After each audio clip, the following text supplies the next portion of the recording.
Good morning. This is the video for Ringeck's Disengaging.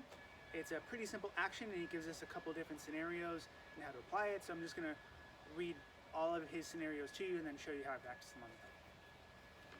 This is the text and gloss regarding the disengaging.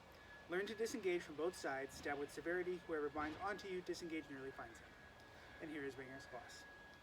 This is that you shall learn to disengage well and perform it like this. When you hew in or stab to him while on guard, he then binds to the sword with a hew or with parrying, let the point wipe through under his sword and stab in severely with it to the other side. You shall find the opening near to him as is pictured. If he then becomes aware of the stab and moves towards it with the parry, disengage again to the other side. Another. So you come to him, set the left foot forward, and hold to him long against the face. If he then hews above or below to the sword and wants to strike it away, let your point sink downward and stab him to the other opening of the side. And do this against all hews. So really what we're again seeing is kind of a proactive and a reactive using of the same thing. So a couple keys that I like to give people on the disengage. We don't want the disengage to be a big motion from the shoulders.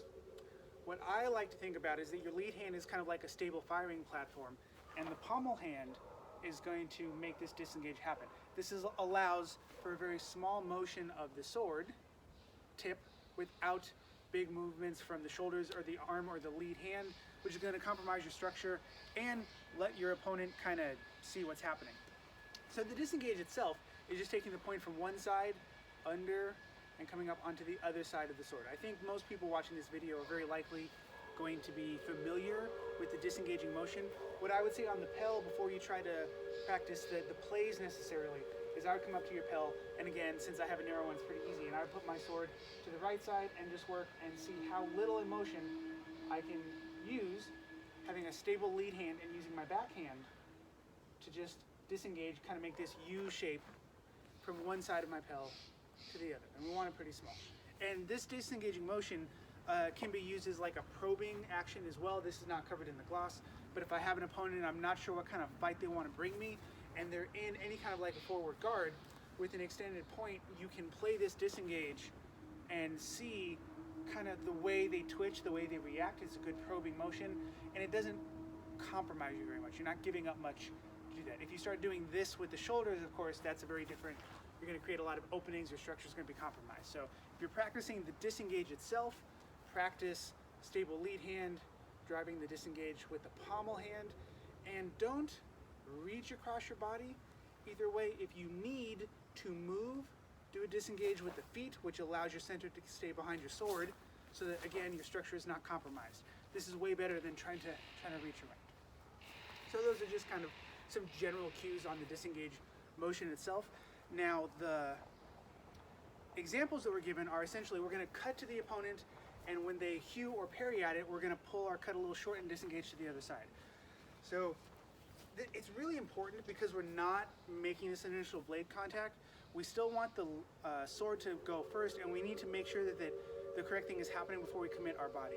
And any kind of non-contact redirections or feint motions run into this problem where if you're not careful, you can just get kind of stop attack in the middle. Even if you hit your opponent, they're going to hit you as well.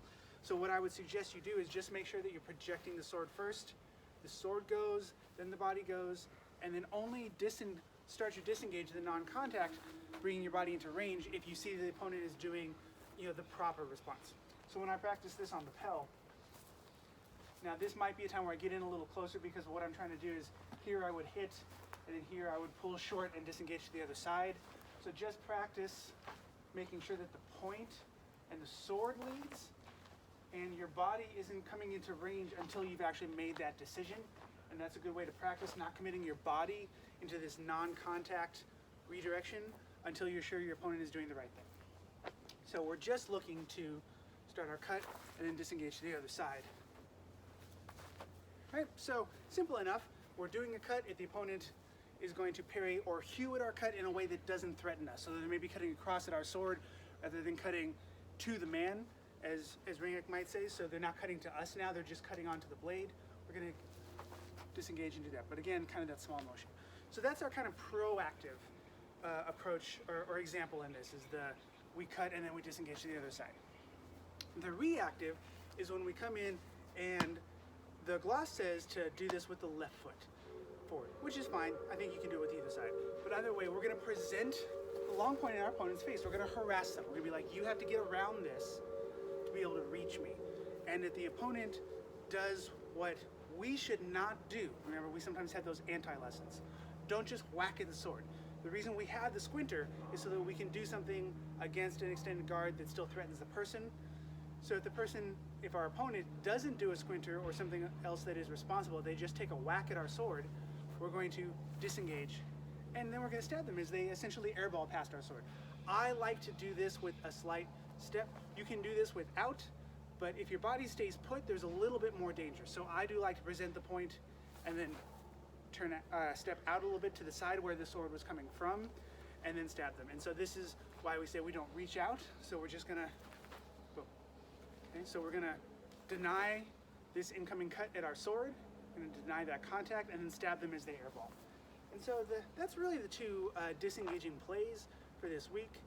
It's a pretty simple action. It's a pretty successful set of examples to use in sparring. I definitely would say the big danger with this one, with the first one, the proactive, where we're pulling our cut short and disengaging, you have to be careful about those double kills because the opponent does just swing at you. You want to make sure that you're not coming in and then trying to pull short and hit where your body's in range, because you're going to get hit in the head if you have a spazzy opponent. Definitely cut out and then only commit the body when you see that the opponent is parrying or cutting to your sword and not threatening you directly.